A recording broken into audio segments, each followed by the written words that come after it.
They'll show you how to walk the dog.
Next speaker. Who is the next speaker? We need another speaker. Don't make me play another song. Don't make me do it. Because I will blind you. I will. Where have you been? You're doing who knows what you're doing over there. I don't know what you're doing. Get up there, will you, and talk to the people. They need to hear you. All righty then. Hey everybody, Bill Ward, Patriotic Music, all by himself, one-man band, right? Pretty dang good, huh? What are we gonna do out there? Stand up, speak out, get involved. Now, one more time, everybody. Stand up, speak out, get involved. Does that not encompass everything? Who said maybe? Who said maybe? Is it in that tin over there? Larry, handle her.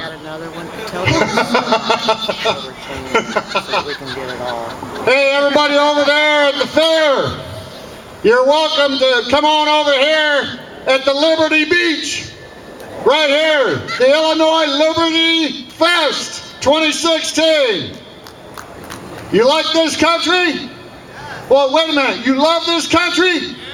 Come on over, people from the fair. True freedom is right here on Liberty Beach. All right. Next guy, he's been on my broadcast a couple times. He spoke his mind. Very articulate and a true American like a lot of people here are. But he's standing up, speaking out, and getting involved on a lot of different things. He's actually from my homeland over there in Ohio. Originally, his name is Fritz Pfister. Everybody give him a hand. He's coming on over here. He's from Kenton, Ohio, which I work right outside of there in Ada, Ohio. And it was shocking to meet him on the phone, him telling me that. It was crazy. You know how God speaks to you? Start listening to him, people. Everybody, Fritz Pfister. Watch this last step.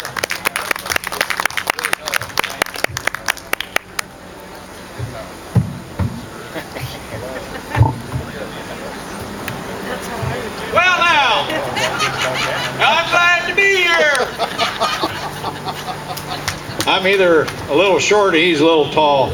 Hey, all these people are talking like there's something wrong in this country. Is there anything wrong in this country? Oh, yeah. Well, I'll be doggone. Any baby boomers in here? We got any baby boomers? Okay, do we, anybody remember Rawhide? Oh yeah, you remember Have Gun Will Travel? Paladin, Gunsmoke, Bonanza. Well, guns were pretty cool back then. But I'll tell you what, it's a new America. And the reason why I ask that is because I did grow up in a little town called Kenton. And its claim to fame was it was home of the National Coon Dog Trials. And Ada is about the size of that table over there where Brian works. But I remember growing up in the 50s and 60s as a child and teenager. And I remember we never locked the door to our house. Do you lock your door today? Yes. Can we go back to those days where we had a civil society, where neighbors knew neighbors, where everybody looked out for each other? Do we need a big nanny government to watch over us and tell us how to live? No, we do not. Never have, but that's what we've allowed to happen. Now, I'm in real estate, so home is very important to me. Right now, we do have problems in this country. Do you know the level of home ownership is now down to 1965 levels? How many of you weren't even born in 1965? A bunch of you. Why is that? Why is the state of Illinois in debt? Why is the nation in debt? Why have we allowed this to happen? Are we electing people that represent us or representing their own interests? And we say, stand up, speak out, and get involved. I'm proud of every one of you for being here, but that's exactly what we've got to do, because we're preaching to the choir today, aren't we? Yep. We all know this in our hearts. But we've got to get involved, and how you get involved is talk to your neighbors. See, a lot of you guys that weren't born in 1965, you're first generation liberally indoctrinated. It's when the radicals of the 60s took over the educational system. And they don't teach you the Constitution now in school, do they? They don't teach you about individual liberty and property rights. So I'm a big believer in property rights, just like Lavoie was. And you cannot have see, they didn't want to hear me speak. What can I say?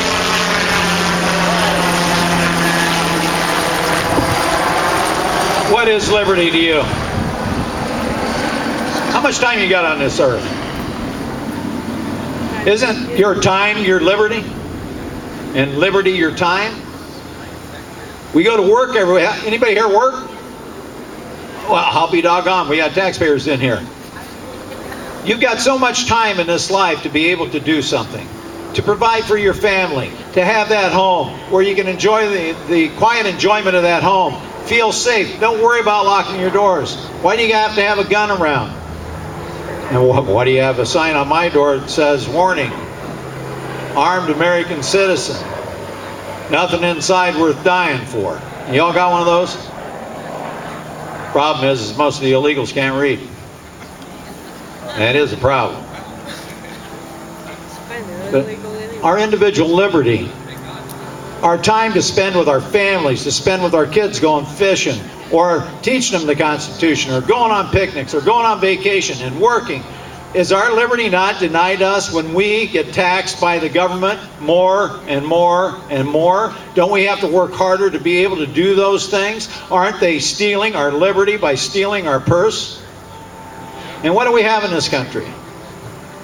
I'm not going to tell you who to vote for. You decide who you want to vote for. But I'll tell you who not to vote for.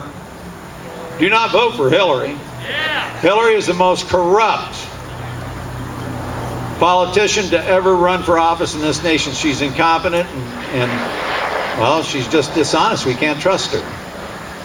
And we're going to get 4 more years of the same. How many of you enjoyed the last 8 years? Well, we're going to get more of it. And what we've got to stop is electing these people that represent their best interest and start representing the people. And it's our fault we've got the candidates we've got, but we've got choices.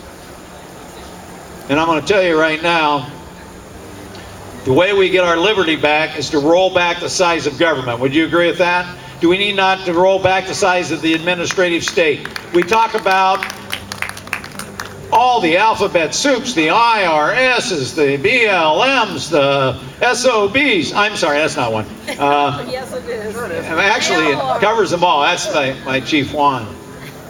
But being in real estate, there's some things going on that you may or may not be aware of that I want to share with you. Now, talking about real estate's like watching wet paint dry to most folks. But there's a new rollout from HUD. You know what HUD is? Housing and Urban Development. Well, see, they have this great social engineering initiative now in place. They funded it with $16 billion. It's called Affirmatively Furthering Fair Housing. Have you all heard of that? Oh, what do you mean? They didn't report it on the nightly news? What they're going to do is they want to move the poor people who don't have work, who don't have good schools, who don't have grocery stores, that don't have jobs, out into suburbia. Because they believe that if you move those people out into suburbia, then they will have good role models, they'll have good schools, they'll have grocery stores, they'll have a good education. And that's all true. So they're raising the level of Section 8 vouchers that they're going to be paying to be able to afford to move them to suburbia. And the federal government under this dictate says that if you as a community don't accept their low housing income project, they will cut you off from all federal funds. Now, isn't that how they do everything? You wear your seatbelt or you don't get our highway money. You know, it's all bribery. But that's what's going on in America. It's called social engineering. It's called the transformation of America. How many of you really enjoyed the transformation so far? It's not very good now, is it? Other things that are going on, we stand up here and we talk about get involved. Well, how do you get involved?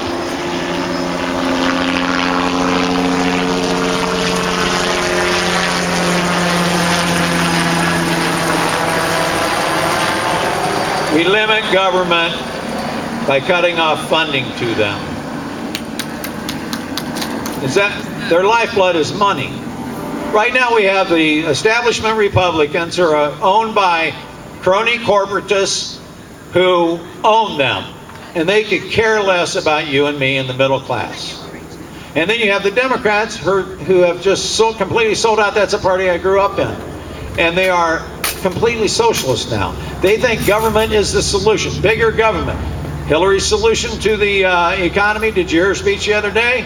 The very first day I'm on the job, I'm going to form a committee. Another one? Isn't that what Obama's done for the last 7.5 years? Form committees and talk about stuff and not doing anything. Well, we really need to get somebody in there who says things like, I'm going to eliminate the Department of Education and return education to the states.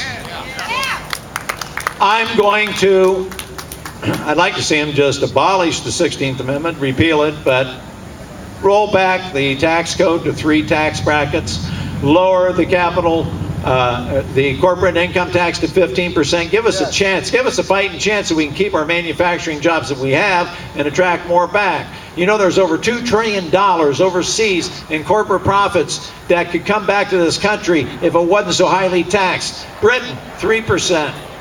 Germany, 2% repatriation tax. That's $2 trillion that could come back. It wouldn't cost you a tax dollar that could be injected into this economy. Would that create jobs? Yes, it would create jobs.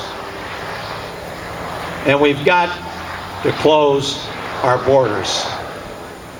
We must have national sovereignty or we are not a nation. If you're here illegally, I love you as a fellow human being, but the way you stop the illegal immigration is no more housing, no more free education, no more free health care, no more free food stamps, unless you're an American citizen or you're here on a work visa. And then you punish these corporations that hire the illegals and you throw the owners in jail. I guarantee you, within 6 months, our problem with illegal immigration will be solved. As long as we have one homeless American citizen, one homeless American child, as long as we have veterans going without benefits, we cannot afford to feed the world. We are the most giving, generous nation. We love them. They're our fellow mankind. But we got to take care of our family American citizens first, please. You cannot have a recovery until, you can't have a recovery in the economy until you have recovering housing. Housing's not recovered. And you can't have a recovering housing until you've had a jobs recovery. Isn't it wonderful that we've had 13 million jobs created in the last 7.5 years? Isn't that great? You know, 73% of those jobs are part-time, temporary, and low pay. You know the number one profession to increase in the number of jobs, the number one? Bartender.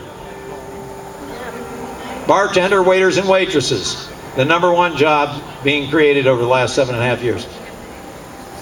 That's not going to get you to buy a house. How many of you own a home? How many of you like to see it go up in value? How many of you would like to be able to sell it when you want to? How many of you would like to be able to buy another one when you want to? See, that would all be nice. Now we've got this thing called Dodd-Frank. Here's how you also rein in this big administrative state. You repeal Dodd-Frank. Dodd-Frank is the biggest fraud on the American people. It was meant, remember, the too big to fail, the old TARP thing, the $700 billion that W gave the banks to bail them out. It was going to be the end of the world unless we gave that money to those banks. That was to keep them from going under and taking the whole world down. And that was a crock. It was a complete lie. And all Dodd-Frank has done is it has protected those big 6 banks. Those big 6 banks, if they go under again, you are going to bail them out again. There's nothing in that law that says you don't bail them out. What they've done is they put all the rules and regulations on all of our smaller banks, our state banks, our community banks. There have been over 3,500 community banks go out of business because they have to hire all these compliance people to follow all these new rules. 15,000 pages of new rules in banking, and none of them apply to the big boys. Now, what do you think about Hillary? $21 million in fees for speaking at Wall Street. Is it because she's so knowledgeable? No, she's in their back pocket. What about the $150 million that she's received from the Arab Emirates and the Middle East for the Clinton Foundation? And then she claims she's for women. You know, until we need the dignity of a job for all of our fellow Americans. And I believe in what Brian said and everybody else has said, personal responsibility. It's all about personal responsibility. Standing up, speaking out, and getting involved. But we're all responsible for ourselves, are we not? But I'll tell you what, this country is ready to explode in growth. I'm as optimistic as ever. But we'll never have it if Hillary gets elected. I'm not going to tell you who to vote for. I'm going to tell you who to vote against. Don't you dare allow any of your friends, if they love this country, to vote for Hillary Clinton. I want to, a lot of talk about liberty and so forth. I got a couple quotes here that I wanted to share with you, and I want you to think about these, if you would, please.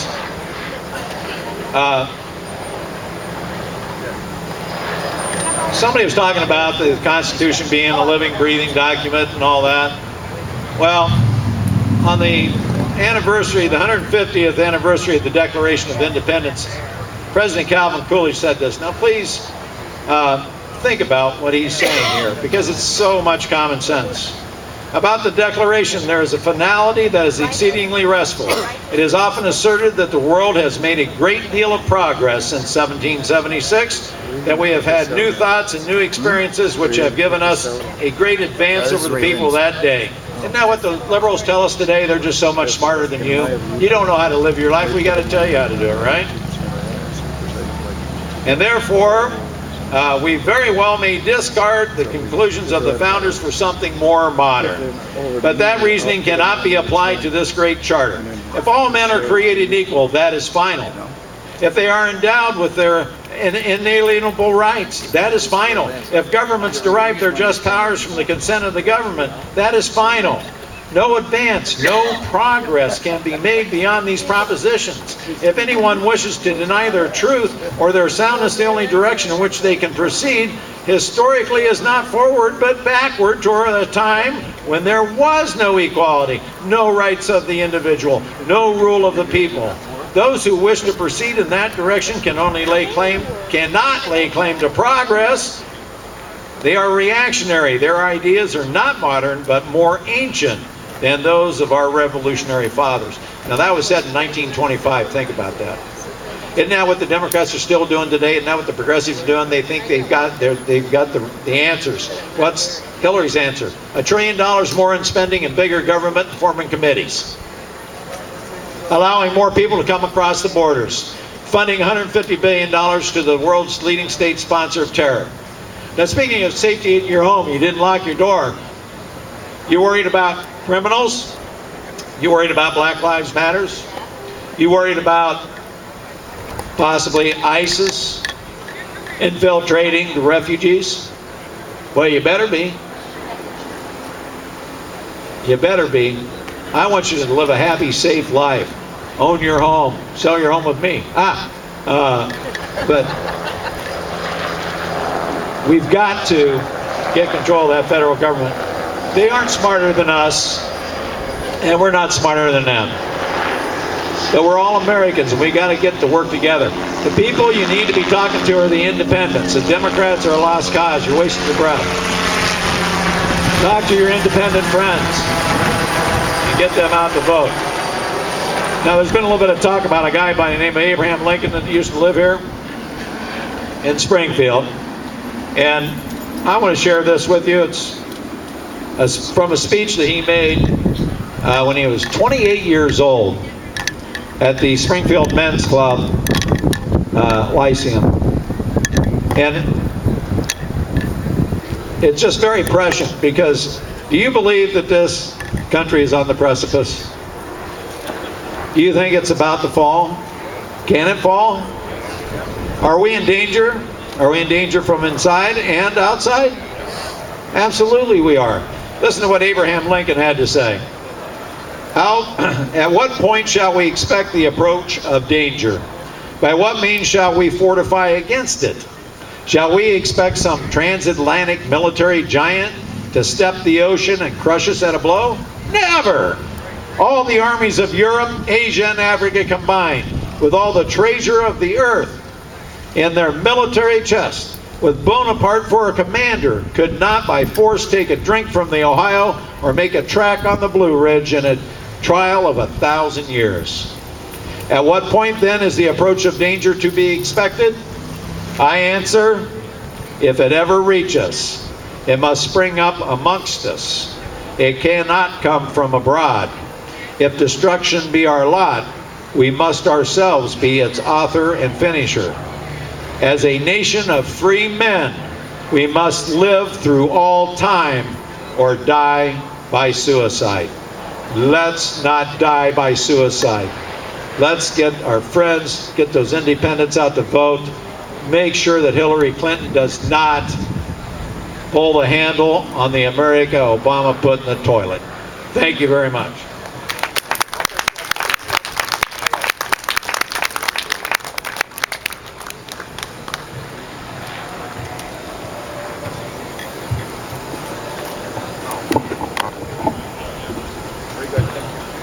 Good job, sir. That was 4 helicopters, Fritz. 4 helicopters, man. I was in the airport. They like you. They like you a lot. We like you. Fritz Pfister, everybody, give him a hand. And he's right with everything that he just said. How many people know of Cloward and Piven? Raise your hand. Not too many, about the same as what when I said extortion 17. What about, let's see. You guys are from Illinois, and I brought this up last year. Solinsky. A few more. These are the people that Obama and Hillary Clinton have studied and they are implementing within this nation. What party, can I ask anybody, just speak out loud, go ahead. What party did Obama run under when he first ran for Senate up in Chicago? Not you, you know, I know you know. Anybody? Democrat. It's close, it's called the New Party, which is a socialistic party. But that's not brought into the lamestream media. The lamestream media doesn't want the public to know what these people really are. Because the media is all signed up, just like Fritz was talking about. They're all signed up to push an agenda. To push the minds of Americans to think and act a certain way. And that's what we're having here in America. They aren't talking about Robert Lavoie Finicum. They aren't talking about the ranchers out there in Oregon. They aren't talking about extortion 17. And what have they done, really, about Benghazi? Anything? Covered it up. The woman that is running for president for the United States on the communist side is a traitor, is a treasonous woman that has not even served this nation. I won't even go so far as to say that. She has not served this nation at all. She's a criminal and should be behind bars along with Obama and others that are in Washington, D.C. There are many on the right as well. Hi, helicopter. Hello, Fair. Come on over.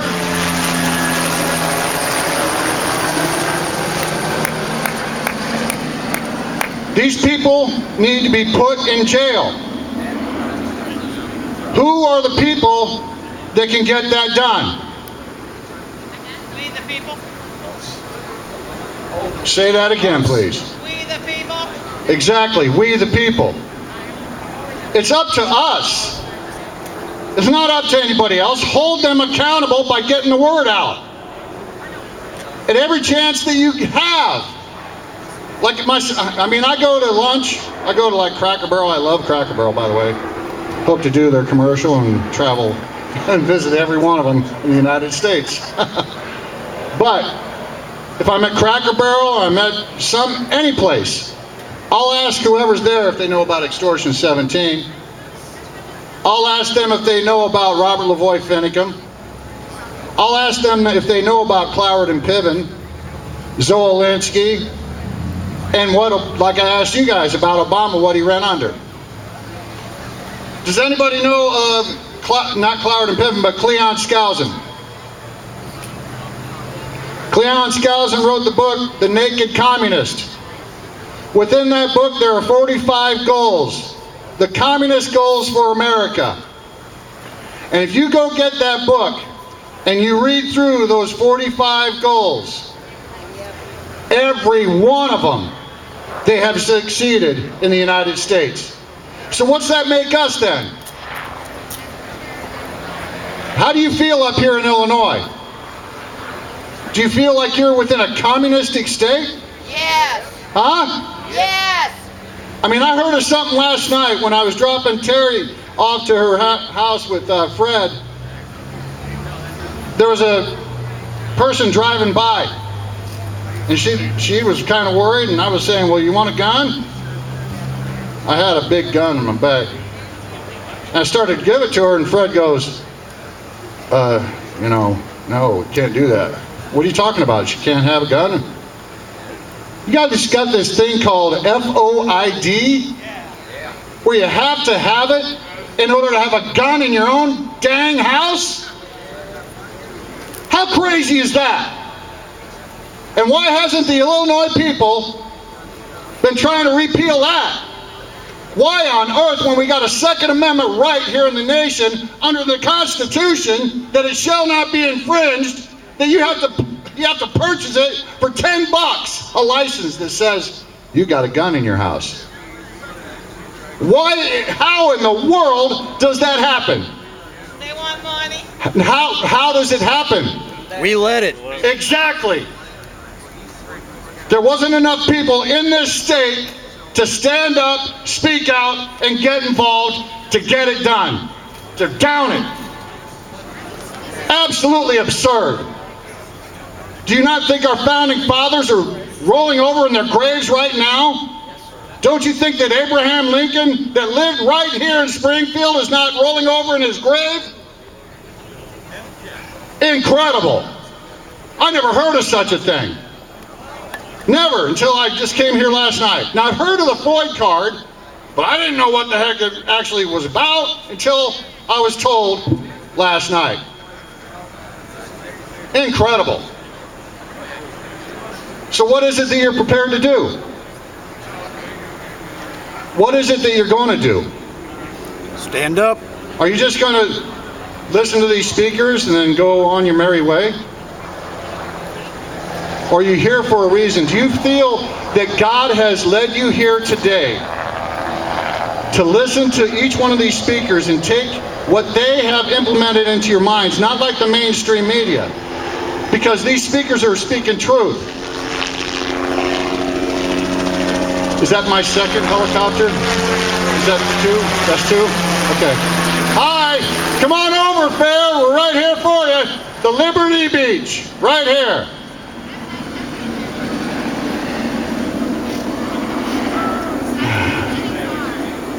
What is it that you are prepared to do? The people here are speaking truth. Are you just going to go home and go to a barbecue? Are you going to go to the football game and not put aside time to make this country great again?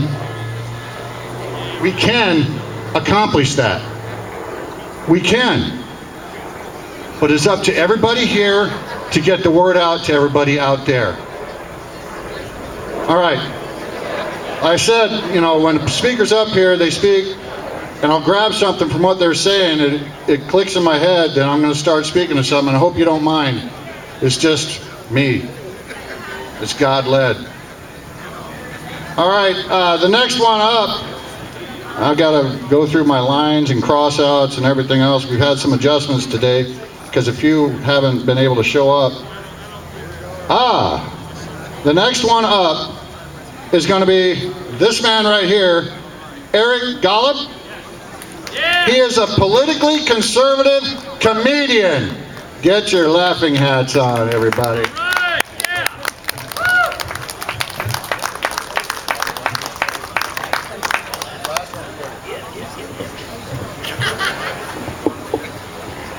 All right, now, a few administrative notes before getting to my semi-disjointed remarks, okay? First of all, it's a source of pride with me. I was one of the first 6 people who got through to the Obama exchange on the very first day. I called up, I said, hello, is this the Obama exchange? They said, yes. I said, I'd like to exchange Obama for a good president. And I got the message in the mail, declined, spelled badly. And one other administrative note, I know some of you are terrified about a government shutdown. The left threatens to shut down the government every few months in the hopes that we will get the blame. And I know that a government shutdown is tragic because their selling point is that if we shut the government down, it might delay or even permanently cancel future pre-planned government abuses. Now, here's how I explain the government shutdown to people all across this country. The government shutdown is like my ex-girlfriend threatening to give me the silent treatment while I'm watching football. The government shutdown is like the French going on strike. How can you tell? And it wasn't a government shutdown, it was an executive branch shutdown. Barack Obama took his marbles and went home, which left me confused because if it was an executive branch shutdown and it was his executive branch and he shut it down, why was he on TV talking every day? By the time it was over, I didn't care about a government shutdown. I just wanted a government shut up. And again, I got the message, declined. Now, one more administrative note. These shades I'm wearing are not a Los Angeles-based fashion statement. I recently had LASIK eye surgery, one of the best things I ever did. I can see everything crystal clearly now. So the question then becomes, what do you call somebody named Eric who can see everything crystal clearly? And the answer is, well, you don't call him Attorney General. And if President Obama wants to reduce the level of gun violence in America, I have some advice. Sir, please tell your current Attorney General not to be a gun runner. And if I hear one more time guns and schools and death and the only solution is an outright ban, I'm going to say, yeah, you know what, you're right, outright ban, let's just shut down the public schools. Now, enough nonsense. I live in Los Angeles among a bunch of leftist basket cases. So, hi helicopter. So, as somebody who lives in Los Angeles among a bunch of leftist basket cases, let me tell you what an honor and a privilege it is to be among so many of my fellow gun-toting, Bible-thumping, hold that thought,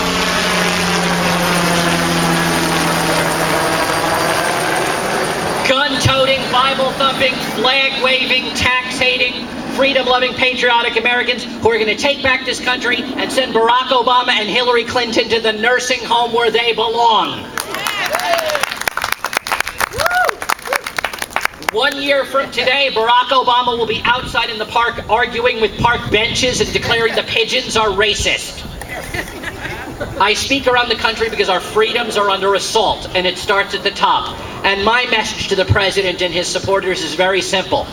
None of us have ever cared whether Barack Obama was light-skinned or dark-skinned. The problem we have with the president and his supporters is that they are thin-skinned. They treat any criticism like an act of war. The only time they understand war, Benghazi.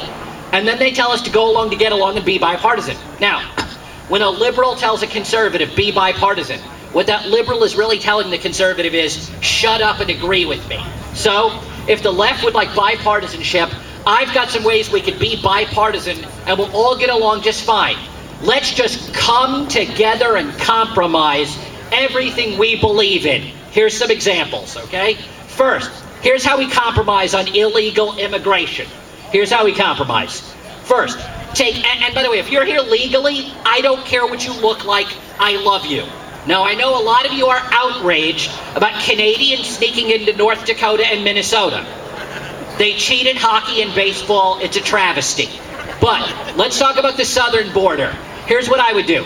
Take all 12 million illegal immigrants and give them total and complete amnesty. Yes, I used the A word, but here's the rest of my plan.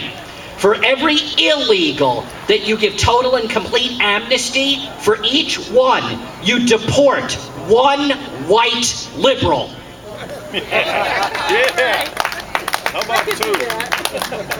That will make both Mexico and the United States more diverse, multicultural nations. Mexicans work hard. When was the last time you saw white liberals do anything? Being a Kennedy Trust Fund kid is a lifestyle. It is not a career. Every bad idea in America comes from rich white liberals. Only rich white liberals care about climate change. Blacks and Hispanics care about feeding their family and trying to get to school and work without being shot to death because they live in areas controlled by rich white liberals. Only rich white liberals care about the Washington Redskins name. The only blacks and Hispanics who care about the Redskins are the ones in D.C. who are tired that the team keeps losing. They don't care what you call them as long as they go 9-7 and make the playoffs. So, here's what I would do, and here's how I would fix California, because look at California. Barbara Boxer, Dianne Feinstein, Jerry Brown, the Pelosi Raptor. Rich, white liberals. I would go up to 100 illegal immigrants. I would hold a triple L, a lucky Latino lottery. And I would go up to 100 illegal Hispanics in California and say, forget $15 an hour. We're giving you $100,000 a year. Congratulations, you're now California legislators. They can't do worse than what we have now. And the only reason my plan has not come to fruition is because when the Mexican government found out that they would be getting Barbara Boxer and Nancy Pelosi, Mexico threatened to start building a border fence and make us pay for it. And they would be right. Now, I know Donald Trump is controversial, but since I was talking about illegal immigration, this conservative on conservative violence has to stop. Let me tell you something I saw that horrified me. Two people nearly got into a fist fight. One of them over and over again kept yelling, Trump, Trump, Trump. And the other one kept yelling, no Trump, no Trump, no Trump. Moral of the story, never try to break up a fight between two 80-year-old ladies playing bridge. Now, we can compromise on other issues as well. Let's compromise on gun control. Here's how it works. Liberals favor gun control, conservatives are against it. Well, let's be bipartisan. Let's simply take away all the guns from the liberals and give them to us. Yeah, I like that. That way, if there's ever a conflict like Election 2000 that cannot be resolved peaceably, we will win because we will have all the guns. Let's compromise on taxes. The left favors higher taxes, the right favors lower taxes. Well, if the left likes socialism and wealth redistribution so much, fine by me. Let's simply take the money from them and give it to us. If they try to stop us, remember my other bullet point, we will have all the guns. Let's compromise on energy. If liberals hate oil and coal so much, let's simply ban liberals from using oil and coal and force them to live in mud huts powered by wind from Barack Obama and Nancy Pelosi speeches. Let's compromise on social issues. And people are like, no, you can't compromise on social issues. Absolutely. I asked Rick Santorum and Jim DeMint the same question at separate events in South Carolina in 2012. Would you still, I said, Senator, would you still be willing to be pro-life if you knew that modern medical technology would show that the child would grow up to be defective ideologically like Nancy Pelosi? Rick Santorum needed a minute to collect himself and then said, I believe there's hope for every child. Jim DeMint looked at me and said, well, Eric, that's a hard choice. He's no longer in the Senate. I think I accidentally got him fired. Now, do not make the mistakes that the left is going to set for you. Do not fall into the traps. They want you to be seen as racist, sexist, bigoted homophobes who kick puppies and kittens for field goal practice. Don't take the bait. If it does not help us win the election, it can wait until after the election. There is winning and there is garbage. And we've been treated like garbage for almost 8 years. So win the election. So don't fall into the traps. Number one, do not say that Barack Obama is a Muslim. It is physically impossible. He can't be a Muslim. Islam teaches you, it requires you to worship a higher power than yourself. Barack Obama's religion is Barack Obama. Barack Obama can't be a Muslim. Islam requires Sharia law where the woman submits to and obeys her husband. What do you think would happen if Barack tried to enforce that on Michelle Obama? She would kick his hide 6 ways from Sunday. Don't get involved in it. And don't bring up birth certificate stuff. If somebody brings up birth certificate stuff, tell them, I want to see Nancy Pelosi's birth certificate. I want proof that she's from planet Earth. Don't take the bait. Now, we know that Hillary Clinton is like Lady Macbeth, except less ethical. We know that Hillary Clinton is like Joan Crawford in Mommy Dearest, except less pleasant. We know that the movie 13 Hours is about how long it takes her to use the restroom in the morning because she's old and decrepit. Okay? We know all of this stuff. We know that the reason she's hiding her emails because she doesn't want people to know that Bill Clinton had an eHarmony profile. And Bill Clinton angrily says, no, that's not true. It was Ashley Madison. We know all of this stuff. But if you get in the gutter, we will lose, okay? Don't make it about race and gender. Make it about the rule of law. And when I hear people say, well, you can't build a wall high enough because the illegals, no matter what wall you put up, they're just going to get through anyway. Well, forgive my language, but that's like telling a Bill Clinton intern not to wear underwear. Give people a fighting chance. America is naked below the waist, and we need to protect this country from all invaders, be they foreign, domestic, or the 42nd President of the United States. We know that the Second Amendment was created so that your daughters would be safe from Bill Clinton. We know all of this, but remember, if we make it personal, we will lose. Now, reason I became a conservative. I became a conservative because I'm the son of a Holocaust survivor. When you're the son of a Holocaust survivor, you will not get an ounce of sympathy growing up for anything as long as you live. No teenage angst in my home, no praise doled out. You did the right thing because it was expected of you. Heaven help you if you didn't. And let me tell you now, getting personal was not allowed in our home. We treated our neighbor with respect. We loved our neighbor. So let me tell you, Barack Obama is not my enemy. He is my opponent. I don't hate him. I disagree with him. I don't think he's evil, but I think he's fundamentally wrong. And I even pray for the president. I prayed for him a few weeks ago when he had to be rushed. The media didn't report this, but I prayed for the president when he had to be rushed to the hospital to have a cancerous tumor removed from his colon. Don't worry, it turned out just to be Chris Matthews and the rest of MSNBC. And when Obama says, I got bin Laden, no, sir, Rob O'Neill got bin Laden using Bush-Cheney interrogation methods that Obama wants to make illegal. But whatever you think of Obama's bungling and bumbling, I've promoted him from president to inspector because his greatest contemporaries are Clouseau and Gadget. And I will even say, regarding bin Laden, that whatever you think of Obama's idiocy on foreign policy, I am so glad that Osama bin Laden is still burning underground with 72 Helen Thomases. Gaddafi was not so lucky, he got stuck with 72 Katie Courics. Joy Behar was turned down. Cruel and unusual punishment under the 8th Amendment, even for terrorists.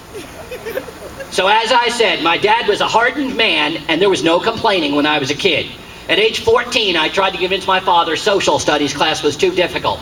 My dad looked at me unsympathetically and asked, "Did the teacher try to shoot you?" I said, "No." He said, "Get upstairs. Books, learn, personal responsibility. No victocrats in this household." Now, my parents are in South Florida. They had the butterfly ballot, remember, in 2000, designed by the left, meant for the left, meant to elect conservatives. And my dad looked at me and said, "Son, if your mother and I ever get to the point where we can't figure out a ballot, or we're too feeble to push the thing all the way through, son, at that moment we will have become liberals, euthanize us, the house is yours."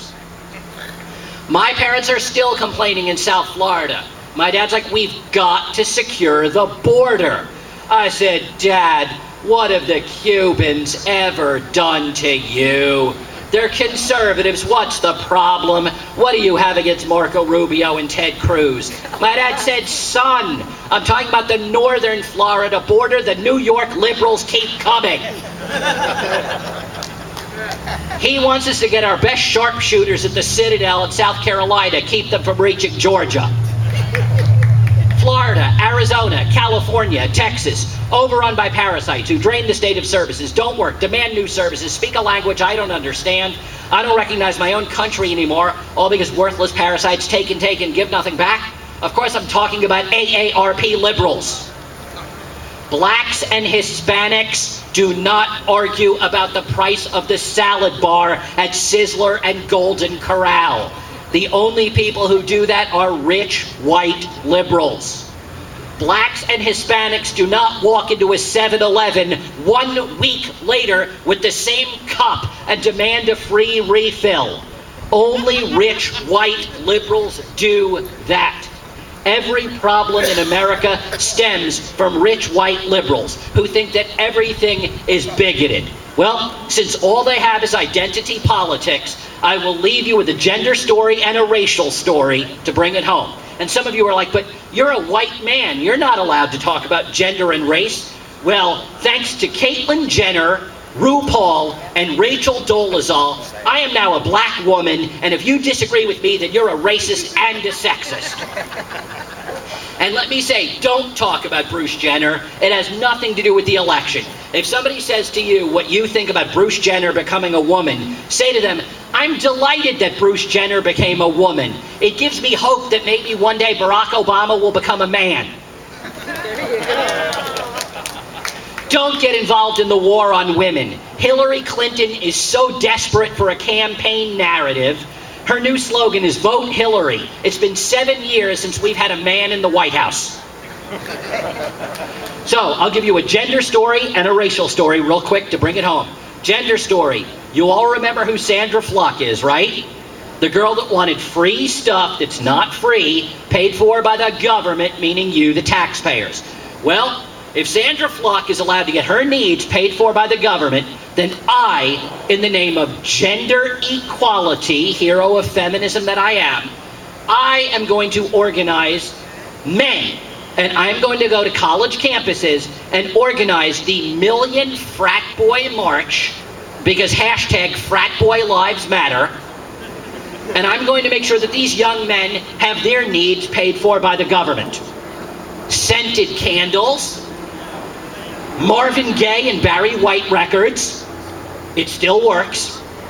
And if they look like Sandra Fluck, lots and lots of hard alcohol. And as one conservative lady said to me, and paper bags, she's a 3-bagger. So, my message to these ladies, and this is the only time today I will use salty language, but my message to Sandra Fluck and Hillary Clinton and Wendy Davis in Texas and Barbara Lee in Oakland and Barbara Boxer and Debbie Wasserman Schultz and Barbara Mikulski, the next defensive tackle for the Baltimore Ravens. My message to all of these ladies, take your fake feminism, your phony war on women, and shut the Sandra Fluck up. Now, I gave you a gender story. I bring it home with a racial story involving my good friend Herman Cain.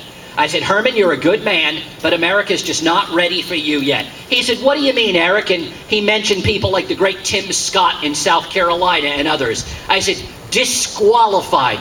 He said, Eric, what do you have against black conservatives? I said, black conservatives? You know me better than that, Herman. I was talking about the follically challenged. I said, Herman, come on. You didn't have a chance against Mitt Romney. Look at him. He looked like he was born out of the womb wearing a red and blue diagonal necktie, talking about debits and credits. I thought Romney was my CPA. I handed him my taxes. He got me a refund. I said, Herman, come on. Look at 2008. Republicans had Rudy Giuliani, John McCain, and rest his soul, Fred Thompson. And by the way, rest his soul, I say, because Fred would have brought peace to the Middle East. Because once the Palestinians rebuilt their homes, they would have all been eligible for reverse mortgages. Republicans had Rudy Giuliani, John McCain, Fred Thompson. Democrats had Christopher Dodd, Barack Obama, John Edwards. No substance, destructive policies, really good hair. I said, Herman, America's not ready for you yet. We're not there yet, Herman. The cane train needs Rogaine.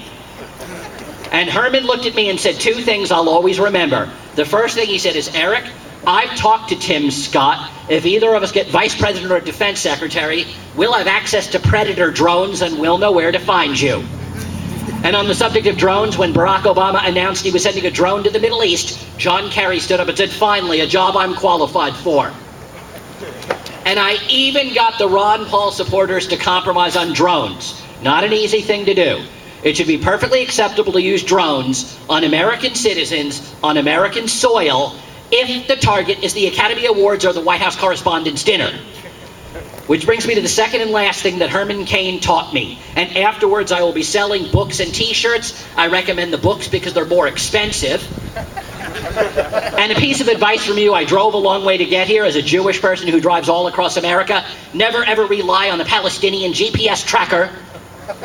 I took one wrong turn, ended up at a cemetery, and a very scary voice said, you have reached your final destination. I got so angry I threw the thing out the window, which was good because 5 seconds later it exploded. But I have reached my final destination of this speech, so the advice Herman Cain gave me, it's always better to have people ask, why are you finished speaking, than when are you finished speaking? So I'll leave you with a Hebrew word. That word is hineni. It means here I am. Never give up, never give in, always fight for what you believe in, never back down from a fight. Don't bring a knife to a gunfight, bring a bazooka or a Predator drone if you have access to one. And if you do, the AG has paperwork for you to fill out. There is an upside down fedora over there. I am not a candidate for office, so there is no limit to how much you can donate to me and no paperwork for you to fill out. We are right, the left is wrong. We will win, they will lose. We will laugh and we will make them cry in 2016, 2018, 2020 and beyond, and have fun doing it. Live, love, laugh, win, hineni, here I am, conservative Tea Party, proud of it always. Thank you so very much. God bless.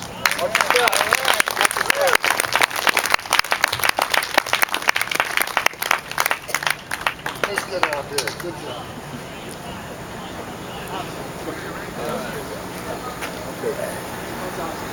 Praise is nice, book sales are better. Eric Golub, everybody. Politically conservative comedian. Go over there and throw something in that hat, buy a book because it's more expensive. Do what you can to support him. He traveled the furthest from everybody. What are you doing?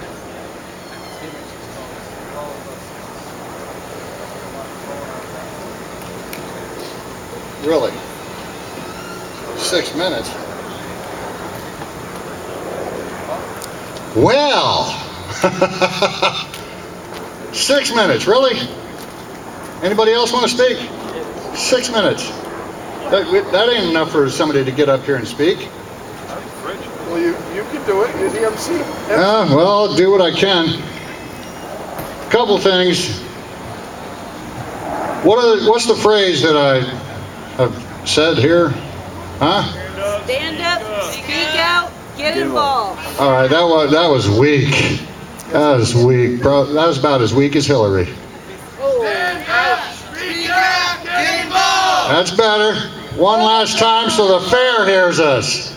Stand up, speak out, get involved. Much better, much better. What I've just been told though, Raymond Herrera. Anybody know who he is?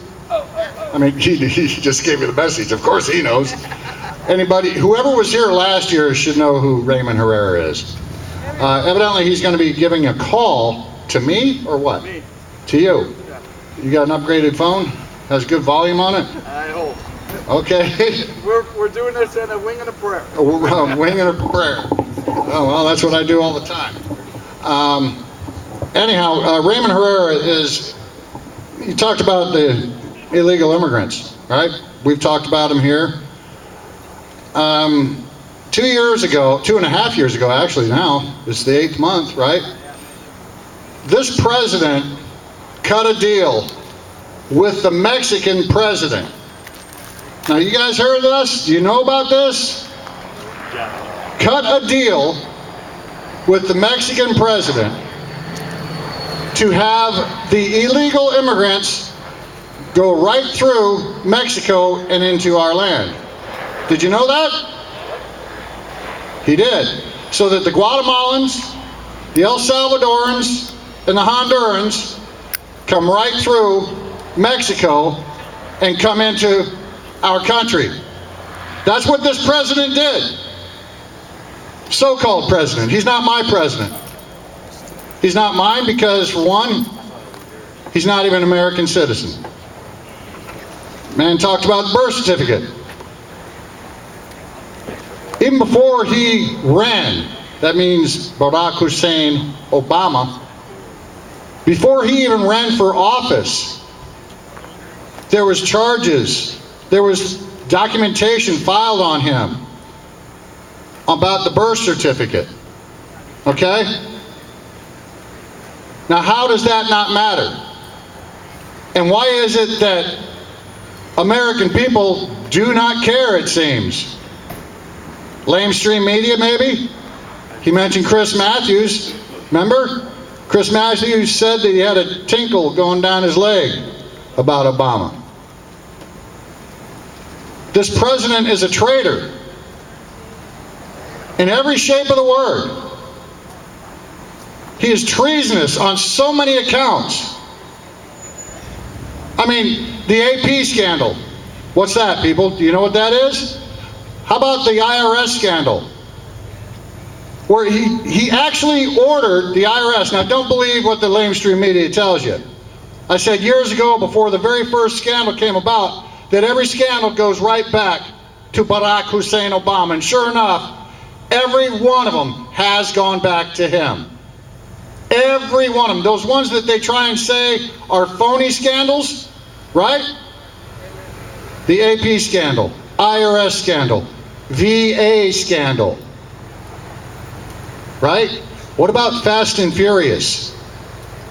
What about what happened I just talked about on the border? Every one of these you can claim to be treasonous acts because it's against you, it's against you, it's against you, it's against everybody here that's an legal American citizen. That's treason, is it not? Is it not treason? Yes, it is. And what he's doing with the VA, where our veterans are dying waiting on a list, is he takes money out of the VA to give to the refugees that he brought in here. What? Where are you, America? Where are you? We're at the fair. Where is it that you will go? What is it that you will do? How far will you go to do what's righteous for this country? Every one of these scandals, they're not phony. And as I said, they can be labeled treasonous. I talked about Cloward and Piven before, right? Look them up. The economic strategy of Cloward and Piven that these communists studied, that are implementing upon you and I. Cloward and Piven, one of the major strategies is overwhelming the system. What do you think Obamacare did? Taking over 1/5 of the economy. Huh? And talking about the illegal immigrants, what do you think that has done? Your tax dollars are going towards illegal immigrants before it goes towards veterans, our own. Are you kidding me? And Raymond Herrera, when Barack Hussein Obama cut the deal with the Mexican president to let the El Salvadorans, the Hondurans, the Guatemalans to come through Mexico, come across the border, and order that our border agents don't do anything about it, allow them to get free this, free that, free everything, just like Eric talked about. Raymond Herrera was out there in California, in Murrieta, California. I don't know if you look him up on YouTube. He was here last year. He was the only man in California, a veteran from the Vietnam War, that took his Mustang, went up on the hill because he got the traffic where they were going. There was scheduled traffic of these buses. Remember those Department of Homeland Security white buses that were traveling all these illegal immigrants all across this nation? He took his Mustang and parked it in the middle of the road out there. Said, you aren't coming to this area. You ain't coming to this town. Raymond Herrera is the man that is going to be calling on the phone.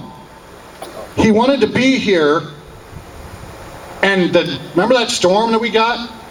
That the fair was flooded? Well, he was flying from California to Dallas and was supposed to be getting a transfer up to here.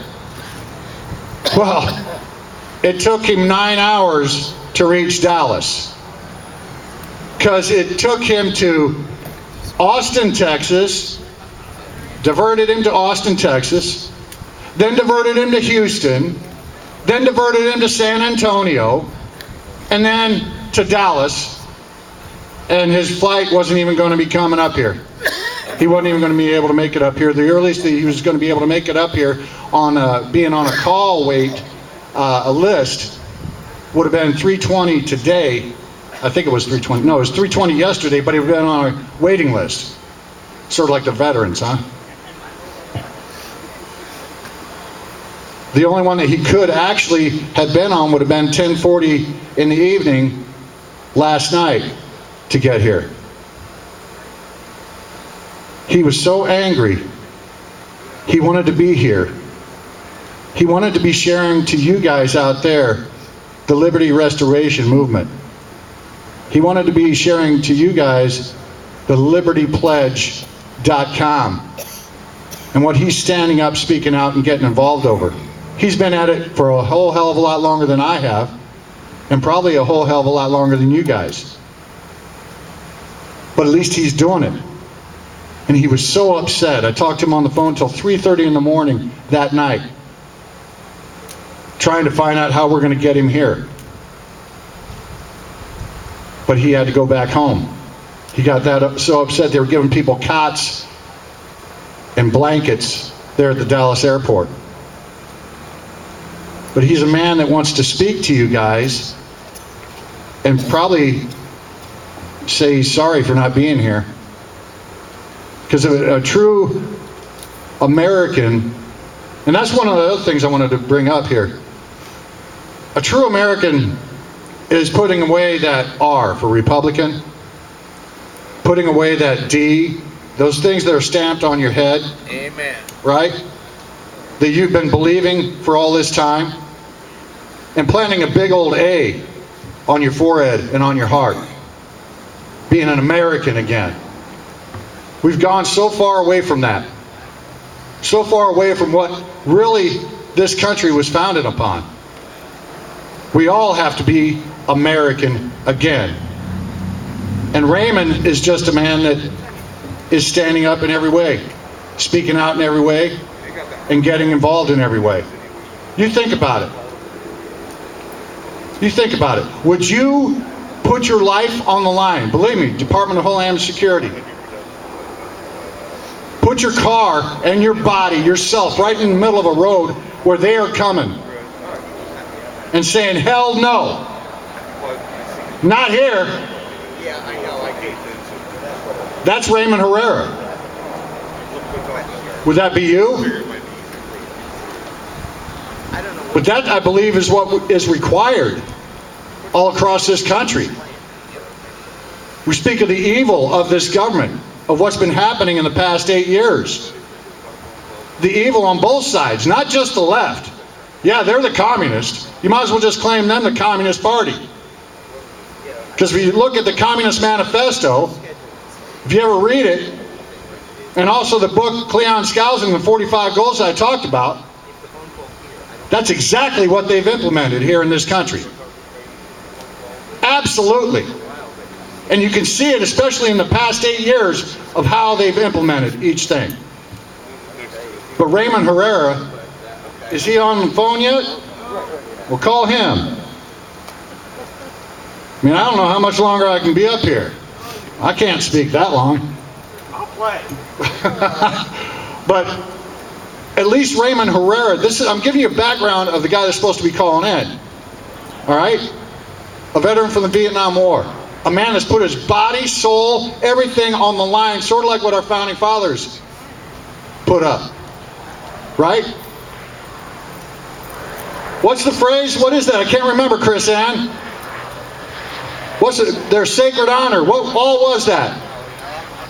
Life, liberty, and what? Life, their fortune, and their sacred honor. It's right there at the end of the Declaration of Independence. The last paragraph before each one of them signed. What are you willing to put up? Are you thinking that you're going to go out to a meeting and at your company, they might look upon you strangely? Think you might lose your job? Don't care. Huh? Don't care. This country has become very apathetic, complacent, with no desire, it seems to me, because I've been at it for a little while, with no desire to absolutely do what is necessary to take back this country, to make this country, America, great again. So I tell you what, Bill Ward, are you ready to play a couple songs? Let's just do something here. Yeah, why don't you just listen? Bill Ward, everybody, patriotic music right here. All right. Oh, now I'm on the phone? Wait a minute. All right, let me give you a minute. I'll give you a song, all right? And then we'll do it? You want to do it now? Or? I'm waiting for it. I'm hearing noises. We got noises. I'll tell you what, why don't you go back and we'll... He can hang on, right? Oh, well, it's going to die anyway. Here, wait a second. Wait a dang second here. Wait a second. Okay, he says, okay, let's go. Well, get up here then. Here. I can plug it in here. All right, Raymond, you're on. You got to plug it in here. Down here. Okay, I want to thank everybody today for being here at the LiberTEA Fest 2016. My name is Raymond Herrera, and I cannot be there because of American Airlines diverted my flights and made it impossible to be there today. But I want to talk to you today about who we are as Americans and the American creed. It is who we are as a nation, as a culture, and a people.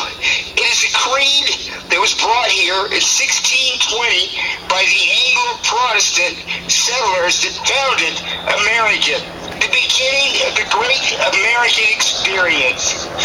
The major components that were brought here by the Anglo-Protestant settlers are the basis and the foundation of the American creed. To begin with, equality of condition, the most significant component of the American creed, which says that we are all created equal. Thomas Jefferson put it in the Declaration of Independence. He spoke of it in the Declaration of Independence. But it is a core value brought here by the Anglo-Protestant settlers. Anglo-America is just that. We are a people that has a creed that we're founded upon. A second component of the American creed are Republican principles of self-government, which means, that we, the people, are self-governed. We are the government. But the Pilgrims brought this component, and it is the basis of who we are. Another component that was brought here by the Anglo settlers was the British law. We are a nation of laws. These three major components of the American creed that I just spoke to you about are violated this day. Whenever you violate any component of the American creed, we as a people are imperiled. We are challenged to the core of who we are. Equality of condition. There is no American on American soil that's equal to the liberal agenda of tyranny that is perpetrated upon the American people this day. We have a federal government that prefers to give your rights, your Bill of Rights, to illegal aliens to stand on American soil. Be it 85% of the 40 million illegal aliens that stand here this day are from Mexico. They are Mexican. And you see it, and you feel it, and wherever you go, you hear them speaking Spanish, you see them, all over the street. But furthermore, they have brought their culture with them, and they're uninvited, and they're trying to crush our Anglo-America. They're trying to put a stop to white America, which cannot and will not be allowed this day or any other day. Another component of the American creed is our English language, which gives us the sense of community amongst the people. We are all on the same page. When we speak, we understand each other. We're able to read and communicate. When we express anger, when we express, fear, we understand what we're saying. But the government has now stepped forward, and they've shackled and silenced our language and the words that we exchange between each other to tell each other that we are imperiled this day. I want to tell everybody that we have a Constitution, and the Constitution is the best document that's ever been created on the face of the earth. But with this Constitution comes our moral political platform, the American Creed. They are one and the same. In fact, the American Creed includes the Constitution of the United States.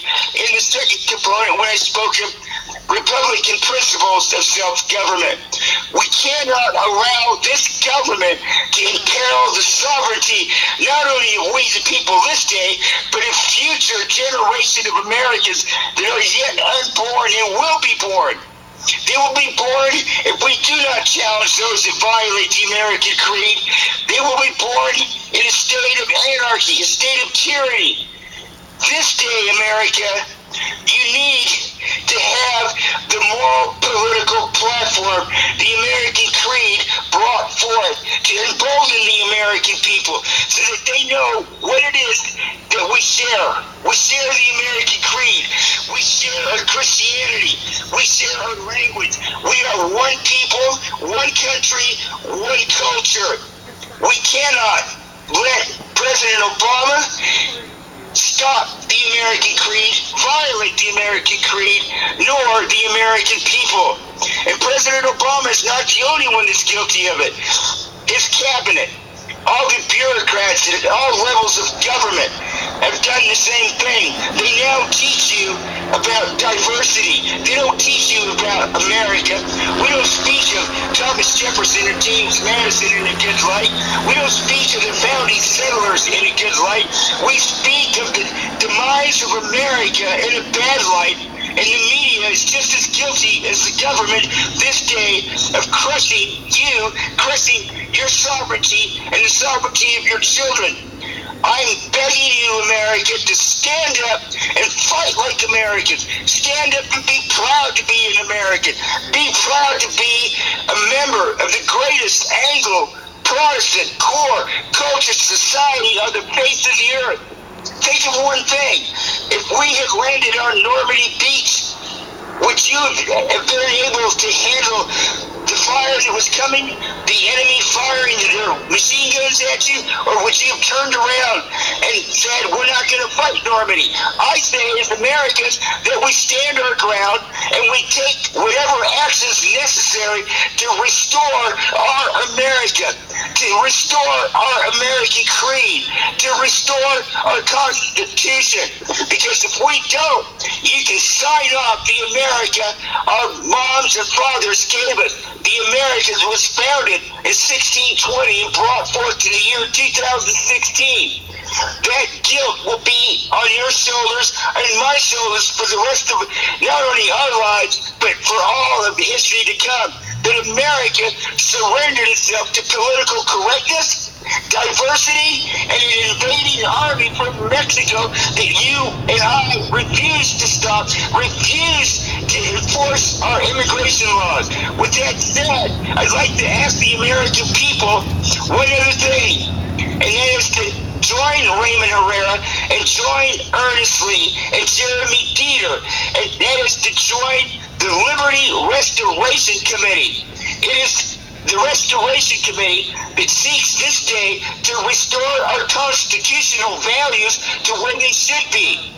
They want to not alter the Constitution, but to amend our Constitution so that it becomes a living document to you and I, to America, to American sovereignty.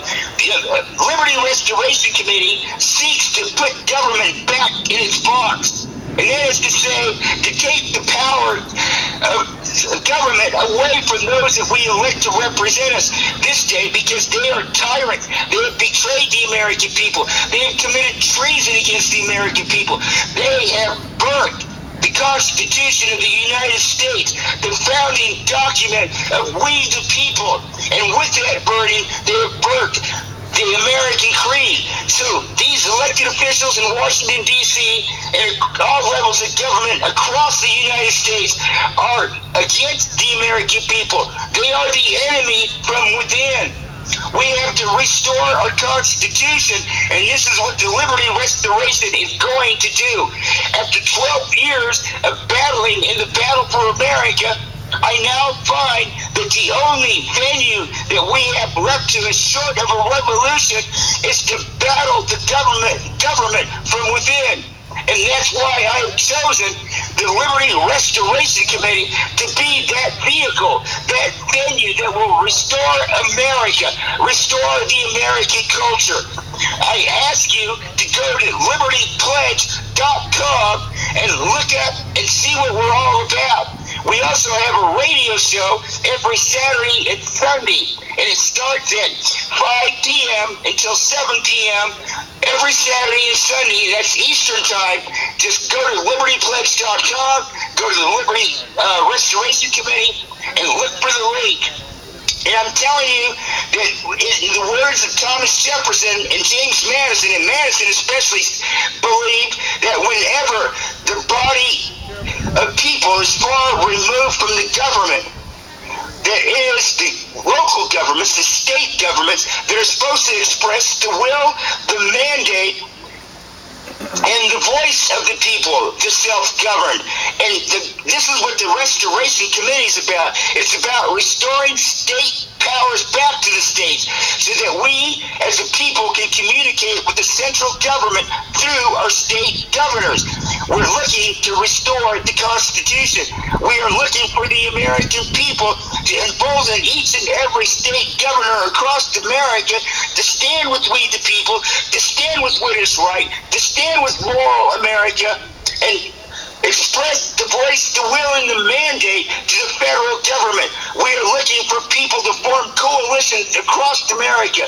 We need 34 states to coalition so that we can face off the central government in Washington, D.C. And if need be, ask the federal government to vacate the office of the people. I am speaking to you on behalf of the Liberty Restoration Committee, and with the words of Madison, that we the people, the public opinion of we the people, must be obeyed by those that we elect. So it is not so this day. This day we have tyrants that represent corporations, and they represent global corporations, and they're trying to destroy American exceptionalism, destroy our American culture, and destroy the American creed. If you ever wonder why it is that Raymond Herrera can speak to you this day without knowing you and hit raise a core value to you, it is because your mother, your father, your grandparents, and mine have imbued the American creed in each and every one of you. And this is what they're trying to destroy. If they destroy the American creed, they destroy the Constitution. If they destroy our moral political platform, they have destroyed we the people. I beckon you, America, to stand up and make this our Normandy beach. We will not surrender America this day or any other day. And I want to end with this. When they ask you who you are, you tell them that we are mom, we are dad, we are aunt, we are uncle, we are grandmother, and we are grandfather. We are born of the American creed. We are blessed, red, white, and blue. We are the defenders of the American creed, for we are the defenders of America. Thank you, and God bless. Thank you, Raymond. Thank you, and God bless to you. Wow. You got to admit, I was correct as far as a man that's been standing up, speaking out, and getting involved for this nation, for the righteousness of this nation, and will not accept anything that's been happening. He's doing everything that he can for this country, and I hope you guys do too. Can you guys say this phrase? It's not stand up, speak out, and get involved. No. You know how those Black Lives Matter people, right? First of all, who believes in that? I mean, I believe all lives matter. That Black Lives Matter deal is funded by George Soros. If you know who he is, you'd understand the bigger, broader picture. And I've been over there in Lime, Ohio, I've been doing a march in front of the Lima Police Department over to the sheriff's and back with signs to go against these people. And the signs simply say, Blue Lives Matter here in America. They speak of like what Sheriff David Clark has talked about. These people, I just got word earlier, Oath Keepers, true? National Guard was called up to Milwaukee over what happened last night. Folks, they will do everything and anything that they can to implement something upon you. Black Lives Matter is a lie. It's a lie that they are sitting there being paid to go out and protest and give the local media and everybody in this nation a certain way to go. Like, hey, it matters. Black Lives Matter. You know, that guy down there in Ferguson, well, he was shot by a cop. Yeah, a thug that got everything that was coming to him, reaching for a gun. But they don't want to sit there and tell you that. They want to pit everybody against one another. And that's part of what Black Lives Matter is all about. Pitting one race against the other, cops against their community. It's a divide and conquer strategy. And hopefully you'll get the word out against it. And hopefully you'll repeat after me. Blue Lives Matter! Come on! Blue Lives Matter. Absolutely. Now, what are we doing next here? Are you going to be playing some music, or are we going to have somebody else speak? I have it on list that we're going to have somebody speak. You're not looking at the right list. The list is I'm playing. I was supposed to play like 10 minutes ago. It got changed. It got changed, man. Raylan, what's going on here? All right, here we go. He's playing. We're going to rock and roll. All right. Everybody, Bill Ward. All right. I got the wrong list, all right. You got the wrong list. It's a very special list.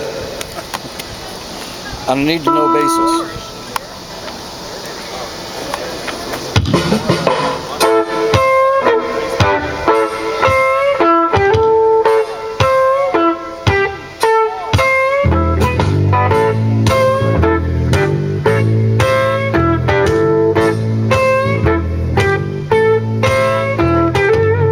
Trouble in the city,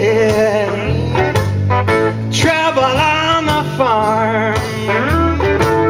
You got your rabbit's foot, you got your good luck charm. It won't take care, it won't help you none when there's trouble.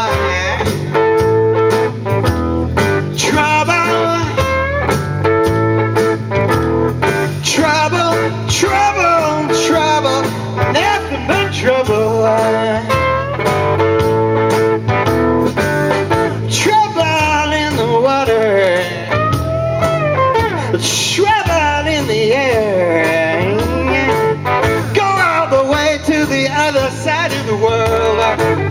Go find trouble there. The revolution is another solution for trouble.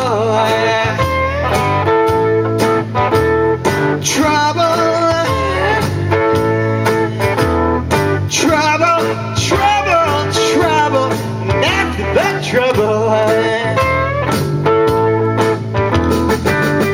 Down in starvation, packaging of the soul, persecution, execution, government's out of control. And you can see the writing is on the wall inviting trouble.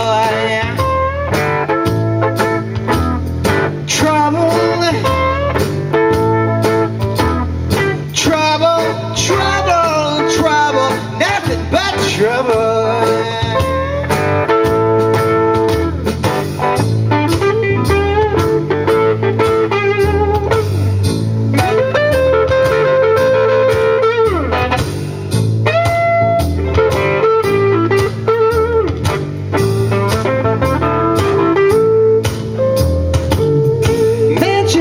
Broken-hearted, stadiums of the damned, legislature, perverted nature, doors that are really slammed.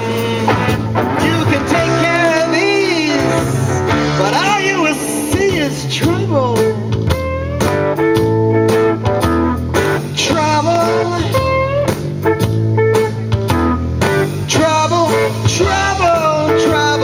nothing but trouble.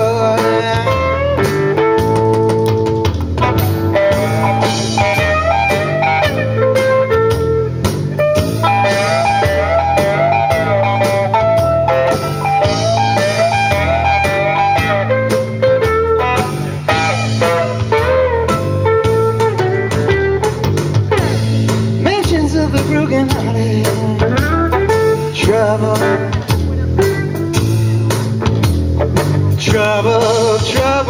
Trouble, nothing but trouble.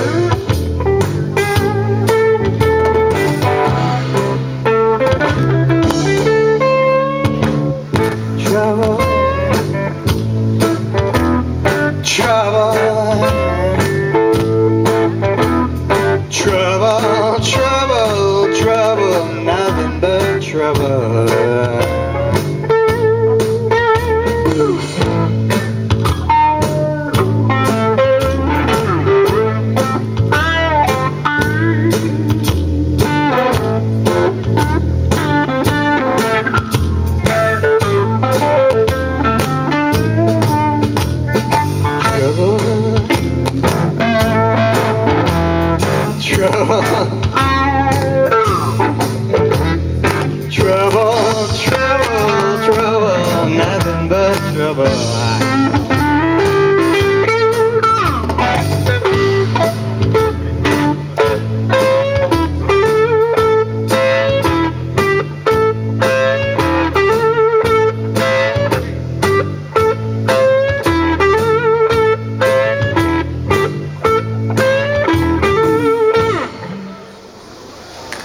go.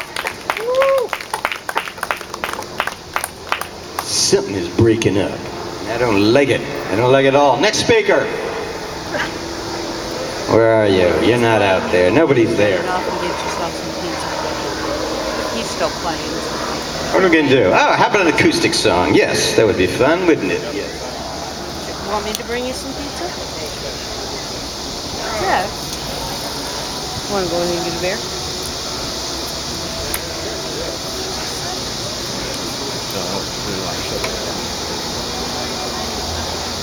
No, she wants you to conserve the battery.